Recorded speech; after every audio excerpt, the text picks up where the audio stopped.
भारत चुनाव आयोग ने चुनावी रणभेरी बजा दी है और साथ ही चुनाव का तिथि का भी घोषणा कर दिया गया है।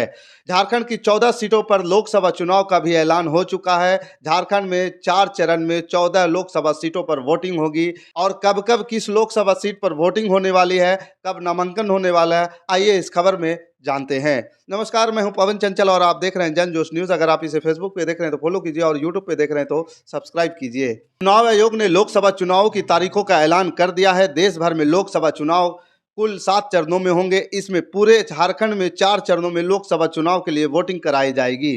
चुनावी तारीखों के ऐलान के साथ ही अब झारखंड में आदर्श आचार संहिता लागू हो गई है। चुनाव आयोग के अनुसार लोकसभा चुनाव के चौथे चरण में कुल 96 सीटों पर वोटिंग होगी। इसमें झारखंड की 14 सीट पर भी 4 चरणों में वोटिंग होगी। झारखंड में चौथे, पांचवें, छठवें और सातवें चरण में वोटिंग होगी।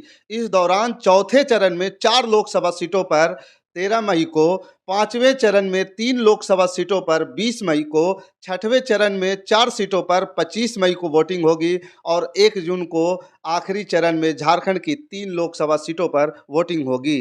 पिछले लोकसभा चुनाव में भाजपा ने झारखंड की 14 में से 11 सीटों पर जीत दर्ज की थी। 1 सीट पर आजसू और 1 सीट पर झारखंड मुक्ति मोर्चा और 1 सीट पर कांग्रेस ने जीत दर्ज की थी। साल 2019 में झारखंड में 4 चरणों में लोकसभा चुनाव हुए थे। झारखंड में 14 सीटों के लिए वोटिंग क्रमशः 29 अप्रैल, 6 मई, 12 मई और 19 मई को हुई थी।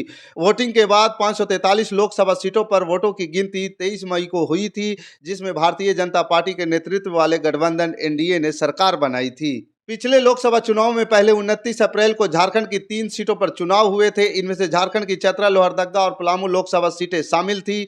6 मई को हुए चुनाव में झारखंड की 4 सीटों पर लोकसभा चुनाव हुए थे। इनमें रांची, कोडरमा, खूंटी और हजारीबाग सीटें शामिल थी। 12 मई को चुनाव में झारखंड की जमशेदपुर, गिरिडीह, धनबाद और सिंहभूम सीट पर चुनाव हुए थे। इसके साथ ही 19 मई को हुए चुनाव में राजमहल, दुमका और गोड्डा लोकसभा सीटों पर चुनाव हुए थे। भाजपा ने झारखंड की 11 सीटों पर उम्मीदवारों का ऐलान कर दिया है। हालांकि इंडिया गठबंधन की तरफ से अभी एक भी सीट पर प्रत्याशी का ऐलान नहीं किया गया है। जेएमएम और कांग्रेस के साथ दूसरे दलों के बीच सीट शेयरिंग को लेकर बातचीत चल रही है। बातचीत के बाद कांग्रेस के साथ ही इंडिया गठबंधन की सीटों का ऐलान किया जाएगा। बाकी इस खबर के प्रति आपका क्या विचार है, आप हमें कमेंट कर जरूर बताइए। हमारे साथ बने रहने के लिए धन्यवाद। जय हिंद, जय भारत।